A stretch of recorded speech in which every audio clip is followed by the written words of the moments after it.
നിങ്ങളുടെ vacation time വെറുതെ ഫോണിൽ സ്ക്രോൾ ചെയ്ത് പാഴാക്കി കളയാതെ നിങ്ങൾക്ക് കുറച്ചും കൂടി യൂസ്ഫുൾ ആയിട്ട് നിങ്ങളുടെ ഗ്രോത്തിന് ഹെൽപ്പ് ചെയ്യുന്ന കുറച്ച് കാര്യങ്ങളൊക്കെ ചെയ്താലോ. അപ്പോൾ നിങ്ങൾ അതിനെ ഹെൽപ്പ് ചെയ്യുന്ന കുറച്ച് ആക്ടിവിറ്റീസ് ഒക്കെ ഞാൻ ഡെയിലി പറഞ്ഞുതരാം. അപ്പോൾ നിങ്ങൾക്ക് അതൊക്കെ യൂസ്ഫുൾ ആണെങ്കിൽ എന്ത് ചെയ്യുക, കമൻറ്റ് ചെയ്യുക, ഫ്രണ്ട്സിനൊക്കെ ഷെയർ ചെയ്ത് കൊടുക്കാം. അപ്പോൾ നമുക്ക് തുടങ്ങാം.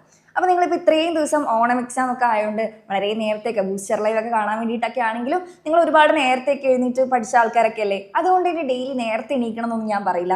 നിങ്ങൾക്ക് എപ്പോഴാണോ കംഫർട്ടബിൾ ആയിട്ടുള്ള ഇഷ്ടമുള്ള സമയത്ത് നിങ്ങൾക്ക് എണീക്കാം. അപ്പോൾ എഴുന്നേറ്റ് കഴിഞ്ഞ് കഴിഞ്ഞാൽ കുറേ പേർക്ക് ഇല്ലാത്തൊരു ശീലമാണ് എഴുന്നേറ്റ പാടെ അങ്ങോട്ട് പോകും. പിന്നെ ആ പുതപ്പ് മടക്കി വെക്കലും ബെഡ്ഷീറ്റൊക്കെ നേരെ ആക്കുന്നതൊക്കെ അമ്മയുടെയോ അച്ഛൻ്റെയോ വേറെ ആരുടെയും സിബ്ലിങ്സിൻ്റെ ഒക്കെ ജോലിയായിട്ട് പലരും കാണാറുണ്ട്. അപ്പോൾ അതൊക്കെ കുഞ്ഞു പ്രായത്തിൽ നമ്മൾ ശീലിക്കേണ്ട കാര്യമാണ്. അപ്പോൾ കുറേ പേരൊക്കെ ഇതിപ്പോൾ ഓൾറെഡി ചെയ്യുന്നതായിരിക്കും. അങ്ങനെ ചെയ്യാത്തവർ എന്ത് ചെയ്യാൻ മക്കളെ, നിങ്ങൾ എഴുന്നേറ്റ പാടെ വേറൊരു കാര്യങ്ങളും ചെയ്യാതെ ഫസ്റ്റ് സ്റ്റെപ്പ് എന്താണ്, നിങ്ങളുടെ ബെഡ് മേക്ക് ചെയ്യുക എന്നുള്ളതാണ്. അപ്പോൾ നല്ല നീറ്റായിട്ട് പുതപ്പൊക്കെ മടക്കി വെക്കുക, എന്നിട്ട് ബെഡ്ഷീറ്റൊക്കെ നിവർത്തിയിടുക, നല്ല ഭംഗിയാക്കി വെക്കുക. അതാണ് ഫസ്റ്റ് സ്റ്റെപ്പ്.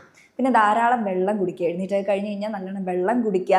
പിന്നെ നിങ്ങളുടെ ബ്രഷും കാര്യങ്ങളൊക്കെ കഴിഞ്ഞതിന് ശേഷം നിങ്ങൾക്ക് എന്ത് ചെയ്യാം, ചെറിയ രീതിയിലെ എക്സസൈസ് ഒക്കെ ചെയ്യാം. ഒന്ന് സ്ട്രെച്ചിങ്ങും ഭയങ്കര ഹെവി ആയിട്ടുള്ള വർക്കൗട്ടൊന്നും അല്ല പറയുന്നത്. നിങ്ങൾ ഹെൽത്തി ആയിട്ടിരിക്കാൻ വേണ്ടിയിട്ട് ബോഡിക്ക് മൂവ്മെൻറ്റ്സ് വേണം. അപ്പോൾ നിങ്ങൾ എന്ത് ചെയ്യുക, ചെറിയ രീതിയിലുള്ള കുഞ്ഞു എക്സസൈസ് ഒക്കെ വെച്ചിട്ട് തുടങ്ങുക. അതൊക്കെ എന്ത് ചെയ്യുക, ഡെയിലി അതൊരു ഹാബിറ്റ് ആക്കിയിട്ട് മാറ്റുക. പിന്നെ നിങ്ങളുടെ രാവിലത്തെ ബ്രേക്ക്ഫാസ്റ്റോ ഒക്കെ കഴിഞ്ഞതിന് ശേഷം നിങ്ങൾക്ക് എന്ത് ചെയ്യാം, നിങ്ങളിപ്പോൾ ഫ്രീ ആണ്, അപ്പോൾ നിങ്ങൾ എന്ത് ചെയ്യുക, ന്യൂസ് പേപ്പർ വായിക്കുക.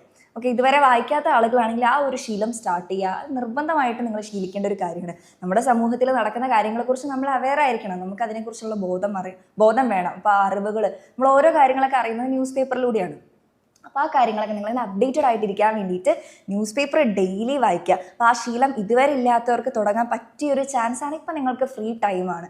അപ്പോൾ ഈ 3 കാര്യങ്ങളാണ് ഇന്ന് എനിക്ക് പറയാനുള്ളത്. അപ്പോൾ ഈ 3 ആക്ടിവിറ്റീസ് എന്തായാലും ചെയ്യുമല്ലോ. അപ്പോൾ റെഡി ആണോ? അപ്പോൾ ഈ ഒരു ടിപ്സൊക്കെ നിങ്ങൾക്ക് ഇഷ്ടമാണെങ്കിൽ, യൂസ്ഫുൾ ആണെങ്കിൽ എന്തായാലും കമൻറ്റ് ചെയ്യുക, ഫ്രണ്ട്സിനൊക്കെ ഷെയർ ചെയ്ത് കൊടുക്കുക. അപ്പോൾ അടുത്ത ആക്ടിവിറ്റീസൊക്കെ ആയിട്ട് ഞാൻ അടുത്ത ദിവസം വരാം.